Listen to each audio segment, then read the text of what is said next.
हजरत आयशा सदीका रज़ी अल्लाह ताला अन्हा से एक मांगने वाली ने दस्तक दी। उसके दाएं तरफ भी एक बेटी थी, उसके बाएं तरफ भी एक बेटी थी। वो अकेली खातून दस्तक देती है। हजरत आयशा देखती हैं कि मांगने वाली के साथ 2 बच्चियां भी हैं, ये 3 अफराद हैं। हजरत आयशा 3 खजूरें घर से लाती हैं और तीनों खजूरें माँ की हाथ में थमा देती हैं।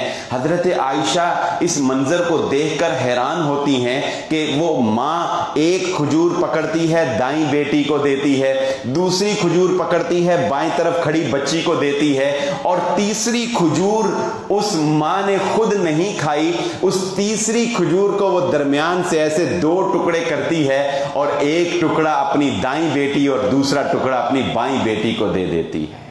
वो खुद भूखी होगी ना, तभी तो उसने सवाल जो है वो किया, तभी तो ये दस्त दराज किया, लेकिन उसने अपनी भूख की परवाह नहीं की। और वो जुमला काश के हमारे दिलों के ऊपर असर कर जाए कि जब ये माजरा हजरत आयशा ने नबी सल्लल्लाहु अलैहि वसल्लम को सुनाया तो नबी सल्लल्लाहु अलैहि वसल्लम ने फरमाया, आयशा उसके इसी अमल की वजह से तो अल्लाह ने उसे जन्नत में दाखिल कर दिया।